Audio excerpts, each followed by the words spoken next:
नाज़रीन गिरामी, क्या आप जानते हैं कि यहूदियों के जिस्मों से गंदी बदबू क्यों आती है और किस तरह 70,000 यहूदियों को मारकर दोबारा जिंदा किया गया था? अगर आप इन सवालों के जवाब नहीं जानते तो आज की वीडियो मुकम्मल देखिएगा, जिसमें हम इस हवाले से तफसीली गुफ्तगू करने जा रहे हैं जो यकीनन आपके लिए बाइस इल्म साबित होगी। दोस्तों, आप जानते होंगे कि यहूदियों की बहुत सी नस्लें और फिरके हैं, जिनमें से यहूदियों की एक ऐसी नस्ल भी मौजूद है जिनकी जिल्द का रंग मुर्दा इंसानों की तरह पीला होता है और इनके जिस्मों से किसी मुर्दा गली सड़ी लाश के जैसी बदबू हर वक्त खारिज होती रहती है। यहाँ तक कि इनका नया लिबास भी थोड़े ही अरसे बाद किसी मुर्दे के कफन की तरह गर्द आलूद और तार तार होने लगता है। ये लोग अपनी इस कमजोरी या निशानी को छुपाने के लिए भले कितने ही परफ्यूम और खूबसूरत लिबास इस्तेमाल कर लें, इनकी तीनों निशानियों में से किसी एक निशानी की वजह से पहचाने जाते हैं। ये लोगों में घुल मिलकर अपनी शनाख्त छुपा लेते हैं, लेकिन अपनी इस मुस्तकिल शनाख्त से उम्र भर पीछा नहीं छुड़ा सकते। इनकी इस खामी के हवाले से कहा जाता है कि ये एक अजाब याफ्ता कौम है जो हजारों साल पहले दुनिया में आई थी, लेकिन अपनी बदअमाली और पैगंबर की सरी नाफरमानी की वजह से, अल्लाह के अहकामात की खिलाफ वर्जी करने की वजह से एक अनोखे और बदतरीन अजाब का शिकार हो गई थी। दोस्तों, ये वाकया कुछ यूं था कि हजरत मूसा अलैहिस्सलाम के बाद की बात है, जब एक पैगंबर यहूदी कौम के एक बड़े शहर की जानिब भेजे गए। जैसा कि तारीख में यहूदियों का शुरू से यही वतीरा रहा है कि अल्लाह ताला के सख्त नाफरमान रहे हैं, इसलिए सिर्फ एक इस कौम के मुख्तलिफ शहरों और कबीलों की इस्लाह के लिए एक एक वक्त में सैकड़ों की तादाद में पैगंबर और नबी भेजे जाते रहे। कहा जाता है कि इन पैगंबरों की कुल तादाद में से 90% पैगंबर यानी 1 लाख से जायद सिर्फ यहूदियों की तरफ भेजे गए थे। इसी तरह एक कौम की तरफ जिस शहर में एक पैगंबर को भेजा गया वो एक बड़ा शहर था जहां लाखों की तादाद में इंसान रहते थे। एक बार ऐसा हुआ कि पैगंबर ने अल्लाह के हुक्म से लोगों को इकट्ठा किया और नाफरमानों के एक लश्कर से जिहाद करने के लिए तैयार होने का हुक्म दिया। लेकिन जैसा कि यहूदी रुपए पैसे के लालची दुनियादार और जंगो जदल से दूर रहने वाली कौम है, लिहाजा इन्होंने पैगंबर को वाज़े तौर पर इनकार भी नहीं किया और हाँ में जवाब भी नहीं दिया, लेकिन बहाने बाजियों से टाल मटोल करने लगे। उस वक्त के पैगंबर इनको रोजाना घरों में जा जाकर जिहाद की तैयारियों का हुक्म देते, लेकिन वो दुनियावी जिंदगी में इतना खो चुके थे कि मौत के तसव्वुर से ही घबरा जाते थे। इस तरह वक्त गुजरता रहा और वो अल्लाह की तरफ से आने वाले इस हुक्म से बिल्कुल बेनियाज हो गए, लिहाजा इन पर अल्लाह की तरफ से अजाब लाने का फैसला किया गया। इन लोगों को अल्लाह के अजाब से बहुत डराया गया, लेकिन इनकी नाफरमानियां जारी रहीं और फिर एक रोज इनमें ताउन की वबा फूट पड़ी और रोजाना दर्जनों अफराद मौत के मुंह में जाने लगे। इस कौम के चालाक और होशियार लोगों ने जब ये सूरत हाल देखी तो उनको यकीन हो गया कि इनकी नाफरमानी की वजह से इन पर अल्लाह का अजाब नाजिल हो चुका है। चुनांचे वो लोग उस शहर से निकले और दूर दराज किसी जंगल में रहने के लिए चल खड़े हुए। वक्ती तौर पर जगह तब्दील करने की वजह से वो ताउन के मर्ज से बच गए, जिसको देखते हुए उन्होंने फैसला किया कि वो इसी जंगल में अपने बच्चों, दोस्तों, साथियों और रिश्तेदारों के साथ उस वक्त तक मुकीम रहेंगे जब तक इनके शहर में ताउन का अजाब टल न जाए। अभी इनको वहां रहे चंद दिन ही गुजरे थे कि एक दिन अल्लाह ताला ने एक फरिश्ते को भेजा और यूं इनकी चालाकी और अक्ल इनके काम न आई और उन पर अजाब पहुंच गया। फरिश्ता एक बुलंद पहाड़ पर खड़ा हुआ और उसने एक ऐसी खौफनाक चिंगाड़ की आवाज निकाली कि जिसने वो आवाज सुनी दहशत और खौफ से होशो आवाज खो बैठा। इसके बाद फरिश्ते ने उसी गूंजदार आवाज में पुकारा, मोतो यानी मर जाओ।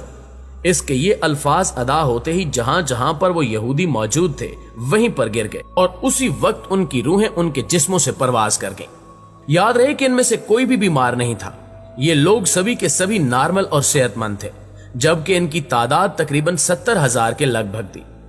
जंगल के अंदर जहां ये लोग रिहाइश पजीर थे वहां लाशें ही लाशें पड़ी थीं, जिनमें बच्चे, बूढ़े, औरतें सभी शामिल थे, जो बेजान होकर औंधे मुंह जमीन पर कीड़े मकोड़ों की तरफ बिखरे पड़े थे। यहां तक कि पूरे जंगल में कोई एक इंसान भी नहीं बचा था। हैरत की बात यह थी कि इनके करीब कोई दरिंदा और जानवर भी नहीं आता था, जिसकी वजह से चंद रोज बाद ही इनकी लाशें गलने सड़ने लगी और इतने लोगों की लाशों की बदबू की वजह से जंगल में और जंगल के इर्द गिर्द आबादियों में नाकाबिले बर्दाश्त बदबू फैल गई, जिस पर इलाके के लोगों ने फैसला किया कि इनको एक जगह इकट्ठा करके इनके चारों तरफ एक दीवार बना दी जाए। कुछ वक्त गुजरा तो एक रोज उस कौम के पैगंबर उसी जंगल में से गुजरे तो उन्होंने अपनी कौम के हजारों अफराद का ये इबरतनाक अंजाम देखा تو ان کا دل بھر آیا۔ تب وہ سجدے میں گر کر رونے لگے اور دعا مانگنے لگے کہ اے اللہ، یہ نادان تھے، نہ سمجھ تھے، لیکن یہ میری قوم کے لوگ تھے، ان سے مجھے پیار تھا، جن کے بغیر اب میں بالکل اکیلا رہ گیا ہوں۔ اگر یہ زندہ ہوتے تو میں ان کو تبلیغ کر کے نافرمانی سے بچانے کی کوشش کرتا۔ اے اللہ، تو میری فریاد قبول کر اور ان کو دوبارہ زندہ کر دے۔ اس دعا کے بعد آپ کے پاس فرشتہ وحی لے کر آیا اور فرشتے نے کہا کہ اے پیغمبر، اللہ فرماتا ہے کہ آپ ان کی لاشوں کو، جن کی اب ہڈیاں بھی بگڑ چکی ہیں، ان کو کہیے کہ اے ہڈیوں، اللہ تم کو حکم دیتا ہے کہ تم ہر ایک انسان کے لیے جمع ہو جاؤ۔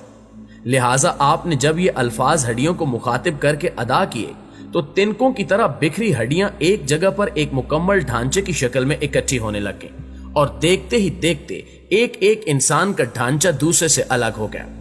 اس کے بعد پھر فرشتہ حاضر ہوا اور اللہ کا پیغام دیا کہ آپ ایک بار پھر ان سے کہہ دیجئے کہ اللہ تم کو حکم دے رہا ہے کہ تم اپنے اپنے ڈھانچوں پر گوشت پھین لو۔ لہٰذا اللہ کا یہ حکم سنتے ہی ہڈیوں پر گوشت جمع ہونے لگا، اور جب سبھی 70,000 ڈھانچوں پر گوشت چڑھ گیا تو پھر فرشتے نے کہا کہ ایک بار پھر ان کو کہیے کہ اللہ حکم دے رہا ہے کہ تم سبھی کے سبھی زندہ ہو جاؤ۔ لہٰذا جیسے ہی پیغمبر نے حکم دیا تو سبھی لاشیں زندہ ہونے لگی۔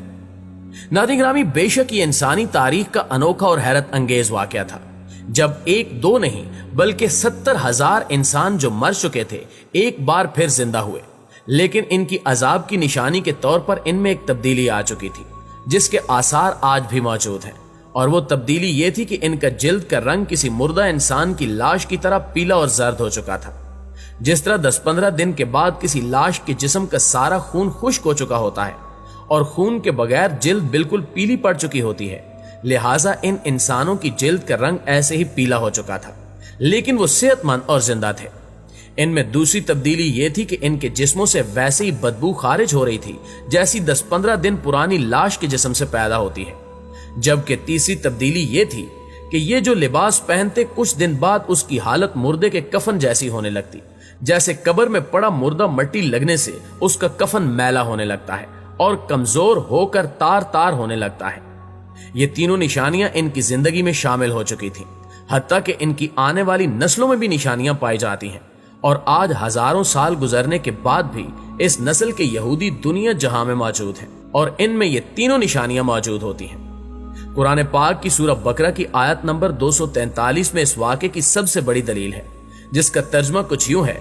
کہ اے محبوب، کیا آپ نے نہیں دیکھا تھا وہ جو موت کے ڈر سے اپنے گھروں سے نکلے وہ ہزاروں تھے، اللہ نے ان سے کہا مر جاؤ اور پھر انہیں زندہ کر دیا۔ بے شک اللہ لوگوں پر فضل کرنے والا ہے، مگر اکثر ناشکرے ہیں۔